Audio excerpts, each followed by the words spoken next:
Bismillahirrahmanirrahim. Assalamualaikum warahmatullahi wabarakatuh. Waalaikumsalam warahmatullahi wabarakatuh. Sahabat literasi kita Indonesia, IAIN Curup, kembali lagi dalam program podcast literasi bersama mahasiswa IAIN Curup. Alhamdulillah sudah bergabung bersama kita.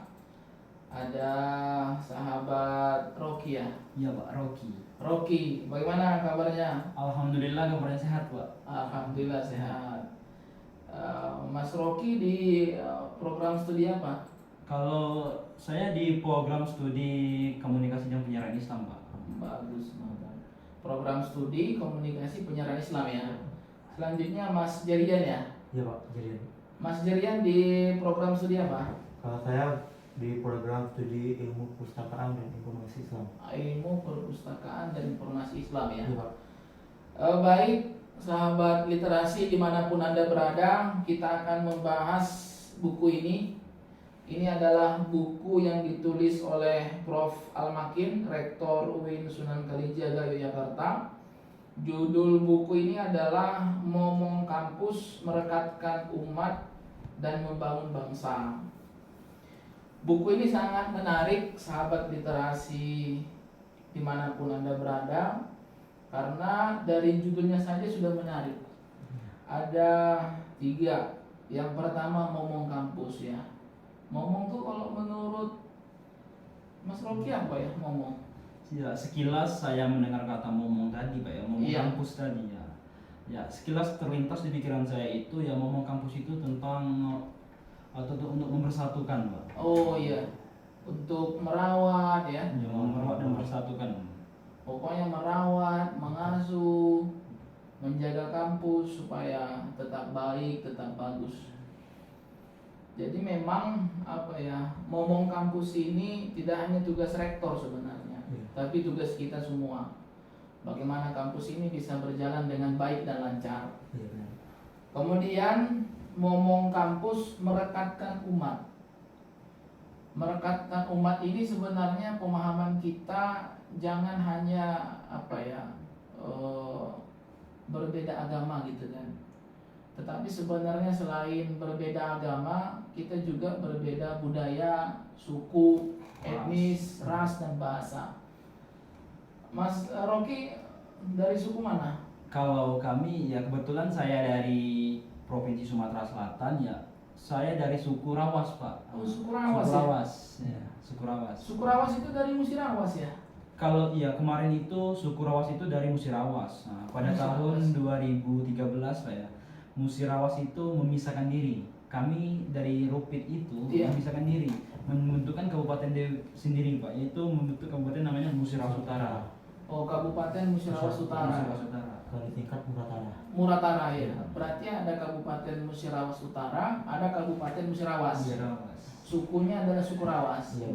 Kalau ini kabarnya kalau untuk di Muratara itu ya memang dominannya suku Rawas Pak. Tapi untuk di Musirawas, karena Musirawas ini ada yang nama daerah Lintang sana Pak. Iya, iya. Lakitan. Itu ada suku Pak, suku lagi Pak. Nama sukunya?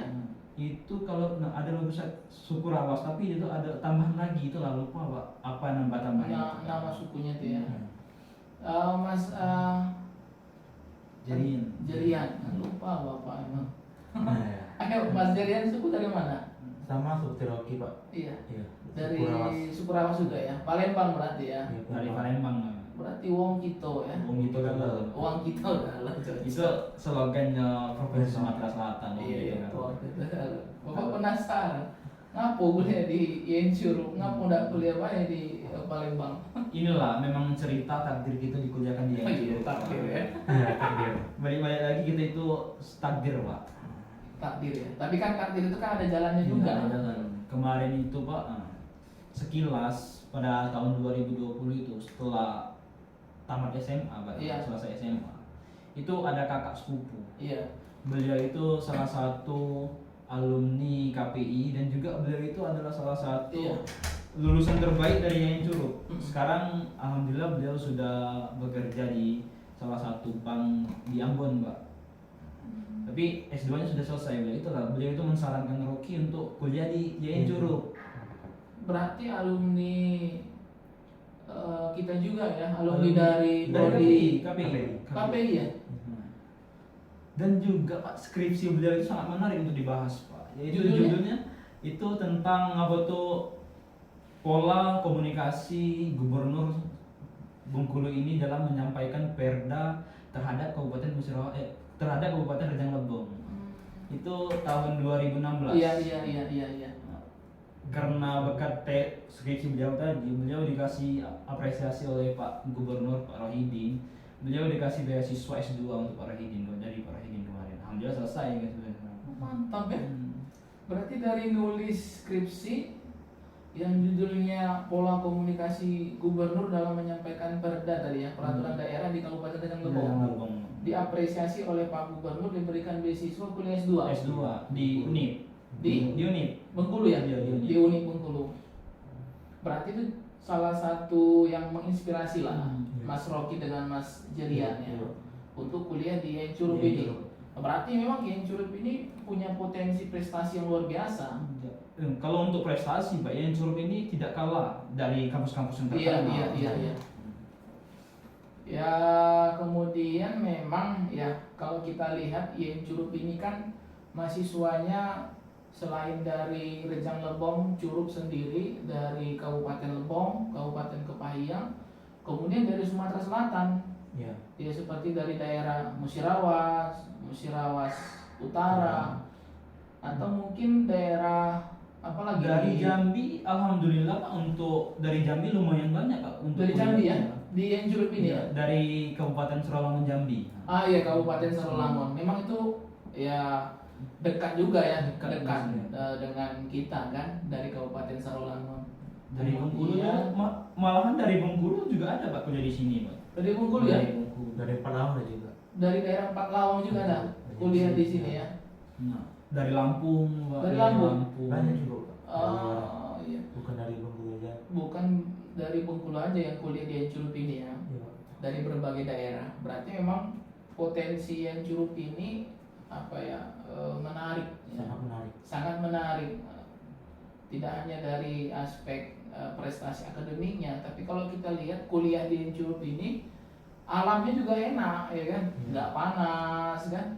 Itulah yang membedakan Tidak Curup dengan Kota Palembang itu Pak. Kalau Kota Palembang itu Pak ya, dominannya panas Pak. Ya, emang panas. Bapak ke Palembang tuh panas. Kalau di Curup ini Pak, dingin. Dingin, apalagi tambah AC. Iya. Cocok. Oke, ngomong kampus sudah merekatkan umat ya. Iya Pak. Berarti kita pemahaman kita Bhinneka Tunggal Ika ya. Walaupun kita berbeda-beda tapi kita Tetap satu satu tujuan. tujuan. Kemudian membangun bangsa. Ya kita sebagai warga negara itu harus berkontribusi. Ya pemaknaan bangsa itu kan mungkin secara luas lah.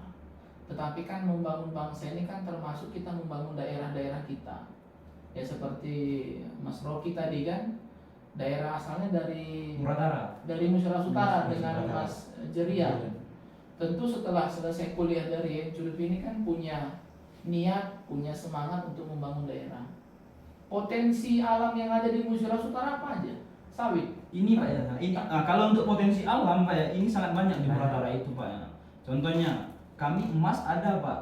Emas ada Pak. Daerah mana Emas itu terletak di Desa Sukumenang, Kecamatan Karangjaya. Beliau itu pada tahun 2017 Pak, banyak yang ngelola emas itu dari luar negeri Pak. Sekarang itu ada namanya PT BTM Pak. PT BTM. itu di daerah Musirawas Di Utara. Musirawas Utara Pak. Itu ada tambang emas Pak. Malahan itulah untuk dari tenaga-tenaga itu menyerap dari warga-warga sekitar Oh itu. iya. Batu bara Pak. Batu bara juga banyak Pak untuk di Muratara itu Pak. Wih, setahu Bapak batu bara itu dari Jambi. Nah, kami dari Muratara itu Pak mengopor batu bara dari Muratara itu ke Jambi Pak. Kalau untuk batu bara itu ada di namanya daerah Belani, daerah Bengen Teluk. Itu Iya, banyak iya, batu iya. bara Pak di sana Pak. Untuk sawit, apalagi Iya, sawit iya. Pak. Orang sawit sudah banyaknya sawitnya. Memang kalau sawit itu banyak aku lihat di Musirawas Utara tuh kan. Minyak juga ada kami Pak, minyak. minyak ya. Nah, tapi itu dalam konsep masih minyak mentah, Pak. Iya, iya. Belum dikelola oleh PT, mungkin dari pertamina belum dikelola. Tapi memang dari aspek potensi alam Musyarawat Utara itu bagus ya, Sangat menjaminkan. sangat menjaminkan. Ya, tadi itu yang Bapak sampaikan, ya para putra putri daerah dari Kabupaten Musyarawat Utara itu yang setelah selesai kuliah ya bisa balik ke daerahnya untuk membangun daerahnya. Salah satunya tadi di daerah Kabupaten Musyarawat Utara. Baik sahabat literasi kita yang curug dimanapun Anda berada, itu masih kulit awalnya saja sebenarnya. Jadi kita akan berbincang tentang buku ini karena sore ya. Buku ini salah satu, sebenarnya semua menarik sih, tapi kan nggak bisa semua kita bahas di dalam pertemuan ataupun kegiatan hari ini kan. Yaitu adalah nasihat Bill Gates. Kenal nggak dengan Bill Gates, Mas Rocky dengan Mas Jerry? Ya Pak, sangat inspirasi Pak tokoh ini, Pak. Iya, jadi Bill Gates ini sebenarnya ya apa kalau dibilang termasuk orang terkaya di dunia kan. Jadi kalau kita lihat datanya nih, ya sebelumnya perlu kita kenali Bill Gates itu siapa ya. Jadi Bill Gates itu adalah pendiri Microsoft. Apalagi mahasiswa-mahasiswi KPI menurut Bapak, kemudian mahasiswa-mahasiswi dari ilmu perpustakaan dan informasi Islam pasti belajarlah tentang Bill Gates ataupun biografi dari Bill Gates ini, karena dia adalah pendiri dari Microsoft dan orang terkaya di dunia. Kemudian ia orang terkaya di dunia, tapi setelah tahun 2017 dia disalib oleh Jeff Bezos. Jadi Jeff Bezos ini adalah pendiri Amazon. Amazon itu ya apa ya, salah satu perusahaan raksasa. Ya salah satunya adalah di bidang jasa apa ya, penjualan barang online, dan itu dunia. Kemudian saat ini Bill Gates ini menempati urutan ketiga setelah Elon Musk. Elon Musk tahu? Tahu Elon Musk, seorang pecinta astronot. Nah, Bukan. bukan. Bukan Rocky. Elon Musk ini pernah datang ke Indonesia. Dia adalah founder ataupun pendiri mobil listrik ya Pak. Mobil listrik namanya Tesla. Tesla yang kemarin ketemu Jokowi sama Pak Luhut pakai baju. Dia pakai kaos, iya. Bayangkan sekelas Elon Musk ketemu pejabat negara pakai kaos warna hitam kalau saya nggak salah ya. Tapi dia memang ya orang hebat ya kan. Elon Musk itu ya founder dari mobil listrik. Mobil listrik ya nama perusahaannya adalah Tesla. Tapi kita fokus kepada Bill Gates ya. Dia memiliki 9 pelajaran, dan ini disampaikan oleh Prof. Al-Makin dalam momen wisuda di UIN Sunan Kalijaga Yogyakarta. Yang pertama dia bilang apa? 9 pelajaran dari Bill Gates ini. Yang pertama adalah life is not divided into semesters.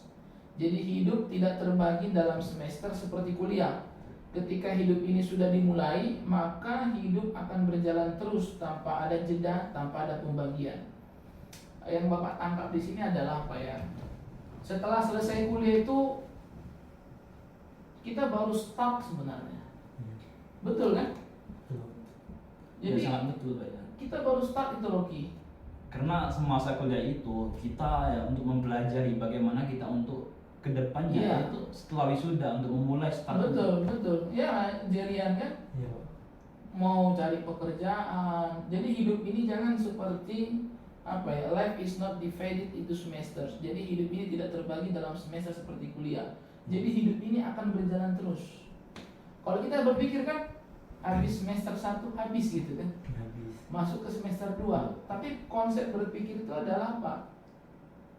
Jangan part gitu nah.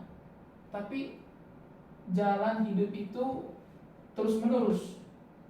Jadi disampaikan di sini, maka Anda setelah kuliah ini harus mengatur target waktu Anda sendiri.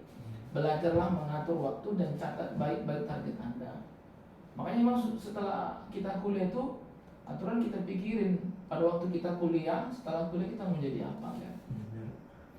Kemudian nasihat yang kedua adalah life is not fair. Get used to it. Iya, life is not fair. Jadi hidup ini tidak selalu adil, ya kan? Iya. Kadang merasa dianiaya, ya, ditindas, kan? Sudah Jadi- realita kehidupan. Iya. Jadi life is not fair. Jadi hidup ini tidak selalu adil. Dunia tidak selalu adil. Maka terimalah kenyataan ini. Jangan berpikir bahwa Anda akan mendapat keadilan dan mendapat yang Anda inginkan. Tidak. Kadangkala kita berusaha belum tentu berhasil. Iya. Kadangkala kita merasa pantas mendapatkannya, namun ternyata kita tidak mendapatkannya. Maka terimalah semua ketidakadilan itu, semua kekecewaan itu, semua mungkin salah perhitungan. Jadi apa katanya? Ya harus bersemangat, berusaha, bangkit. Jangan menyerah. Jangan pantang menyerah, cerian, ya kan? Iya, Pak. Dan juga Pak, dari kata itu kita bisa kutipkan Pak, Iya. bahwa kalau kita menerima ketidakadilan itu, Iya. ini ingin menjadi untuk pelajaran kita. Betul, betul. Bagaimana untuk kita ke depannya untuk lebih baik lagi. Betul, betul. Pokoknya kalau sudah merasa hidup ini tidak adil, ada orang yang membuat kita merasa tidak nyaman, seharusnya kita pantas kemudian jadi tidak pantas, ya harus kita, jangan kita down, jangan kita nyerah gitu kan, tapi harus bangkit. Kemudian yang ketiga, what you see on TV is not a real life. Jadi apa yang kita saksikan di TV, what you see on TV is not real life. Jadi apa yang kita saksikan di TV itu bukan hidup yang sesungguhnya. Jadi jangan terlalu banyak nonton sinetron gitu. Iya. Iya kan? Iya, Pak. Memang kalau untuk di realita TV itu deh, memang ada emak-emak Pak yang terkadang terbawa emosi dengan Iya. tindakan sinetron yang Iya. di TV tadi Pak. Dan dibawa-bawanya dalam kehidupan nyata ya nggak bisa ya. Di televisi rumahnya kayak istana ya kan, mobilnya Ferrari ya. Jadi ke bawah-bawah sampai bagaimana itu untuk menuntut suaminya untuk lebih bekerja keras lagi. Iya. Ya. Tapi banyak sih orang kan terpengaruh oleh TV. Bahkan kalau sekarang tuh kan terpengaruh oleh banyaknya channel YouTube ya kan. Channel YouTube. Ya carilah channel YouTube yang punya potensi yang bagus kan, yang bisa membangkitkan kreativitas kita. Untuk mengembangkan diri lebih baik. Iya, mengembangkan diri, Pak, setuju itu, Rocky. Yang keempat, flipping burger is not beneath your dignity. Jadi katanya di sini membuat burger, flipping burger, membuat burger bukan mengurangi harga diri. Ya karena memang di daerah Amerika Serikat itu orang yang membuat burger itu termasuk pekerjaan yang kecil lah ya, pekerjaan yang tidak terlalu berharga gitu kan. Tapi dijelaskan di sini pekerjaan apapun asal halal dan bisa menopang hidup, ambillah katanya. Ya walaupun hanya flipping burger, orang yang membuat burger, tapi itu halal baik, ya kata Bill Gates, kalau itu bisa menopang hidupmu, ambillah katanya. Iya. Betul kan? Jadi kan Benar. pekerjaan yang sederhana, pekerjaan yang yang mungkin menurut orang itu pekerjaan yang nggak pantas. Tapi kalau itu halal, ambillah, pantas ambillah. Setuju Pak kalau dengan kata-kata Bill Gates tadi itu Iya. tentang pekerjaannya. Iya, Walaupun pekerjaan itu hanya dianggap sepele, tapi bagaimana cara kita untuk mensyukuri Pak iya, pekerjaan itu? bersyukur ya. Yang menikmati kehidupan diri kita bukan orang lain. Tapi ya kalau untuk bagaimana cara pandangan orang luar itu ya biarlah. Iya, Dan benar. iya. Ya walaupun kita hanya guru TK misalkan ya. Tapi kan guru TK misalkan gajinya cuma sedikit per bulan. Tapi halal, bisa membangkitkan semangat kita. Iya. Dengan kehalalan tadi keberkahannya. Betul, ada, betul. ya. Halal itu mendatangkan keberkahan. Keberkahan tadi. Walaupun hanya kalau kata Bill Gates itu hanya pembuat burger. Kemudian yang kelima, the world doesn't care about your self esteem. Jadi the world doesn't care. Jadi dunia tidak peduli tentang harga diri Anda. Berbuatlah sesuatu mulai sekarang untuk diri Anda. Pikirkan diri Anda, jangan pedulikan pendapat orang lain tentang Anda. Mulailah. Ya betul juga nih apa nih, Rocky nih. Ya memang ya sangat betul Pak dari kata-kata beliau ini mengutipkan ya. Kalau kita memikirkan dengan kata-kata orang lain dari luar Pak, itu ya membuat diri kita ini ya tidak semangat, Iya. tapi kita pikir dengan bahwa kata-kata orang itu jadikan semangat untuk Betul. kita. Jadi pelajaran. Semangat untuk kita Pelajaran, bagaimana kedepannya untuk bisa lebih baik lagi ya Pak. Ya kalau dengarkan kata orang boleh lah ya, tapi Tapi- mungkin dipilah-pilih lah ya, mana yang Untuk cocok ya. kalau yang baik ya kita terima, Iya. kalau yang jelek ya kita sudah lewatkan saja. Betul. Kalau dia Abaikan. menurunkan harga diri kita, bahkan mengejek pekerjaan kita, nggak pantas diikuti orang seperti itu. Diajak berkelahi pun nggak pantas juga, Rocky ya lah ya, jerian kan. Ya biarkan aja lah burung Biarkan saja Pak. berkicau, ya. Anjing bergonggong lah ya kan. Karena semakin tinggi pohon itu Pak, semakin tinggi juga, semakin Betul. kencang juga angin Iya. ingin membayangkannya juga Pak. Tapi ya semakin banyak juga cobaan. Betul betul. Nah, dari cobaan itulah kita untuk belajar bagaimana untuk kedepannya Iya. lebih baik lagi Pak.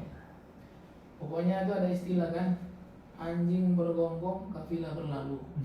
Itu kan. Ya maksudnya tadi apa ya, bukan hal yang negatif sih.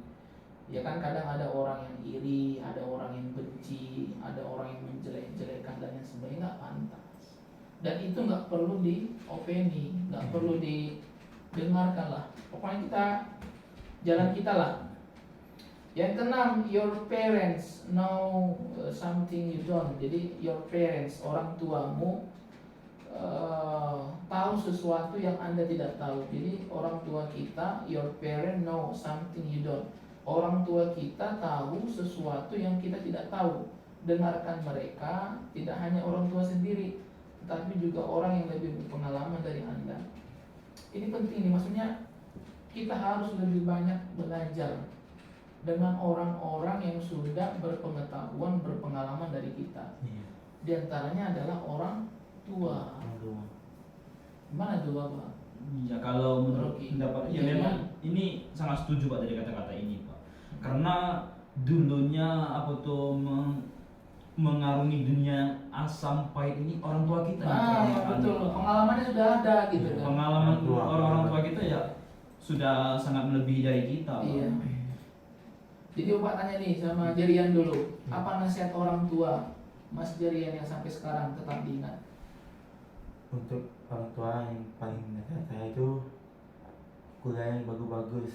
Kuliah. Jangan dengar omong orang-orang yang jelek itu. Untuk orang yang ngomong kalau jelek itu abaikan saja, Iya. jangan didengar. Ketika orang ngomong baik itu diambil, ketika orang ngomong yang jelek itu abaikan, jangan diambil hati. Iya, iya.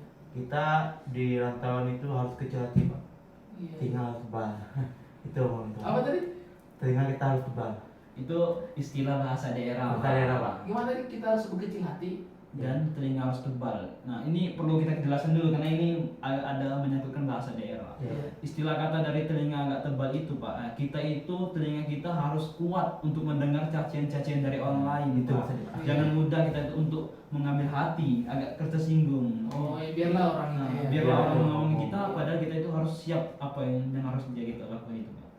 Berarti nasihat orang tua Jerian itu ya. Iya, Pak. Kemudian kuliah baik-baik gitu ya. Harus semangat. Harus semangat. Iya. Mikirin orang tua. Ya. Buat orang tua bangga ya. Cocok juga ya. Kalau Rocky apa nasihat orang tua yang sampai sekarang terus diingat? Iya, kalau nasihat untuk orang tua sampai sekarang selalu teringat-ingat di telinga Pak, dan di Iya. pikiran itu. Ya, beliau itu pernah mengatakan kepada Rocky Pak, itu saat lagi nonton TV Pak. Oh, nonton TV. Nonton TV Pak. Ini Ya. apa yang ditonton? Sinetron. Itulah orang tua Rocky itu Pak. Beliau itu terkadang karena kami agak susah kumpul untuk keluarga Iya. karena sibuk masing-masing kerja itu Bapak. Nah, beliau itu pada saat malam, beliau itu selalu menasihat Rocky untuk ke depannya bagaimana. Mungkin katanya, ibu sama bapak sekarang cuman bisa beli mobil satu katanya. Iya. Kalau bisa, ke depannya Rocky bisa beli mobil 5 katanya. Wih, keren. Nasihat kayak gitu Itu ya. nasihat Bapak. Ini bagaimana cara untuk membangkitkan semangat Rocky lagi. Jadi Rocky itu berpikir, ibu sekarang bisa dikatakan ya kerja di sini. Kalau bisa Rocky ke depannya harus bisa untuk lebih dari orang tua Oh, Rocky iya. Pak. Intinya Rocky itu harus bisa lebih baik lah dari orang Lebih baik tuanya. lagi. Dari aspek pekerjaan mungkin kan. Ya, ketika Rocky malas-malasan kuliah itu Pak, kata-kata itu selalu teringat Pak. Oh, iya. Itulah jadi memotivasi untuk semangat lagi untuk kuliah itu. Bapak setuju itu. Jadi memang di HP itu harus dipasang foto ibu. Itu iya, itu aja Pak. Itu. Ya, Jangan hanya Rocky pasang foto siapa di itu, HP? kalau foto di HP foto mama Pak, foto keluarga Pak. Nah, ini foto kami berempat saudara Pak di Ampera. Nah, ini mama. Oh iya betul. Ini bapak, ini adik Pak. Iya. Jadian apa jadian? Mobil. Tidak Pak, dia ini foto pacarnya mungkin Pak. Tidak ya. Foto jadian sendiri ya. Iya. Keren kali pakai kacamata ini. Iya. Kayak memandang masa depan ya. Itulah kita harus menatap masa depan itu dengan segala harapan. Jadi jarian tuh masa depan ditatapnya di pematang sawah. Iya, di sawah ya. Iya. Mungkin kedepannya akan jadi juragan Pak. Juragan Juragan. kan juragan banyak padi itu nanti. Petani. Juragan beras lah Pak, yang bisa dikatakan. Asalkan jangan jadi petani di lahan orang aja. Kalau bisa jadi petani yang berdasi Pak. Kalau petani berdasi ya. Berarti ngolah petani berarti itu. Pakai dasi. Jadi yang ketujuh, your school may have done away with winners and losers, but life has not. Jadi sekolah Anda mungkin mempunyai ranking ya, pemenang dan yang kurang menang, tetapi dalam hidup tidak ada itu. Apa ya?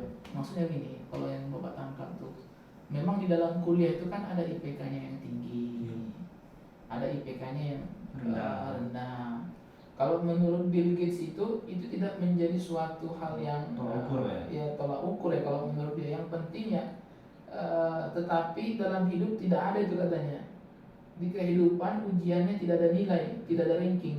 Anda mendapatkan cum laude atau tidak mendapatkannya, Anda harus tetap berjuang.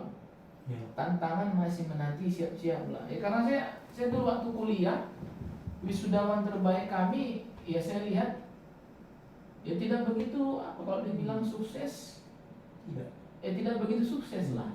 Dengan apa ya, predikat wisudawan terbaik itu kan, ya mungkin banyak juga ya wisudawan terbaik itu yang akhirnya Iya. Memang sangat banyak lah itu. di kehidupan nyata dia nggak jadi orang yang terbaik itu jadian. Ya dah Rocky kan. Tapi ya sangat setuju Pak kalau Rocky dengan kata-kata ini Pak. Iya. Karena ada Rocky mengutip kata-kata dari Bapak Profesor Anies Baswedan itu Pak. Iya. Beliau itu mengatakan bahwa seperti ini. IPK itu hanya mengantarkan kalian pada pada wawancara Pak. Yang mengantarkan Anda pada kepekerjaan itu adalah suatu skill dan kepribadian Anda. Iya. Kalau kita hanya mengandalkan IPK tanpa ada skill dari diri kita, Pak. Iya. Ya orang kan, ya Deddy Kobuzer kan juga pernah bilang tuh, yang penting bagi saya itu adalah orang yang siap kerja. Saya kasih kerja, dia bisa ngerjakannya. Setuju saya. Gitu kan? Iya, Pak. Walaupun IPK-nya tinggi misalkan, kalau dikasih pekerjaan dia nggak bisa ngerjakan, ya percuma aja. Nggak mungkin kan DB cuma bilang, wah aku ini adalah mahasiswa terbaik dengan cum laude misalkan 3,9 atau 4 gitu. Tapi dikasih pekerjaan, nggak bisa. Nah itu bukan yang terbaik itu. Makanya predikat terbaik itu ya kalau turun di lapangan, di masyarakat. Ada mungkin suatu saat teman-teman kita yang di kelas itu biasa-biasa aja, dan bahkan tidak diprediksi menjadi orang yang hebat. Tapi setelah 10 tahun yang akan datang, wah udah jadi orang dia. Tanpa kita sadari. Tanpa Pak, ya. kita sadari. Kedelapan, if you miss up, it's not your parents' fault.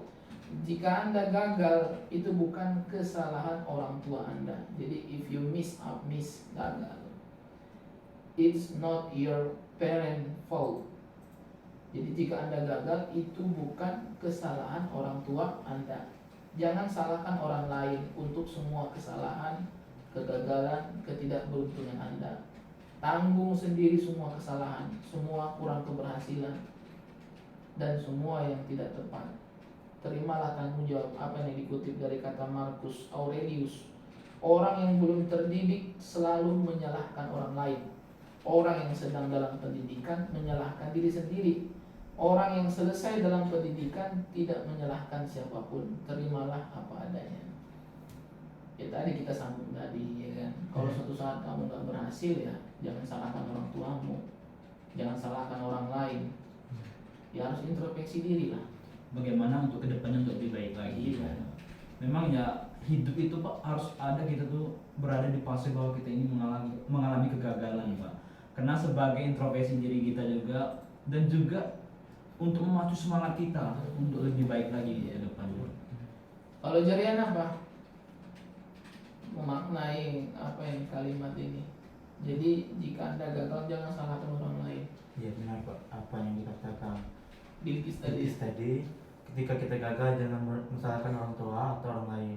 Kita harus introspeksi diri kita dulu, introspeksi kita diri kita dulu Iya. untuk mempelajari kesalahan itu tersebut. Mau mempelajari kesalahan tersebut ya. Cocok tuh. Terakhir nih ke-9. You will not make six figure salary after school. Anda tidak akan mendapatkan gaji besar setelah selesai kuliah. Namun Anda masih harus berjuang. Iya. Perjalanan masih panjang.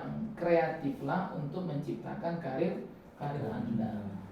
Sangat memotivasi Pak kata-kata Iya. terakhir ini Pak. Iya. Betul lah. Betul. Sangat memotivasi kata-kata terakhir ini Pak ya.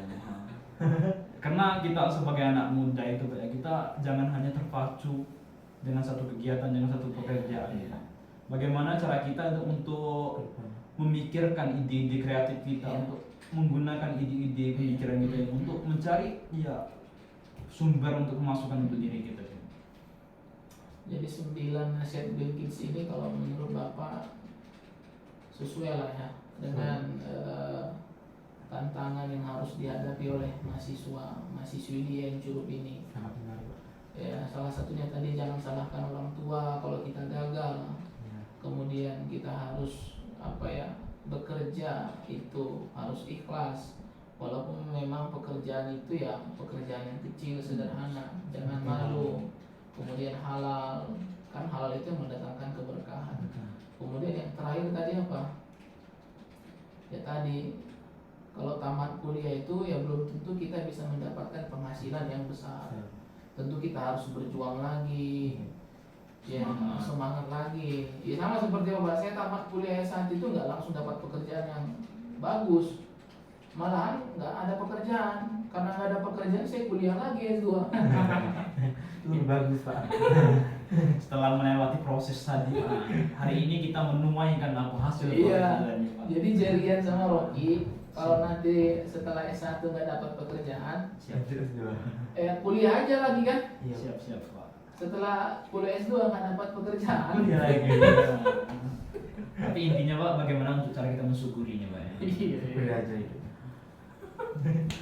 Oke, sahabat literasi kita yang cukup, demikian perbincangan pada sore hari ini tentang buku Momong Kampus Merekatkan Umat dan Membangun Bangsa, karya Prof. Al-Makin, Rektor UIN Sunan Kalijaga Yogyakarta.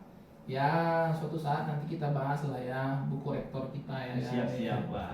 Kita bahas buku rektor Prof. Diwasa, ya mudah-mudahan bisa menjadi motivasi, inspirasi juga Untuk mahasiswa. untuk mahasiswa, untuk dosen yang ada di Encureup ini.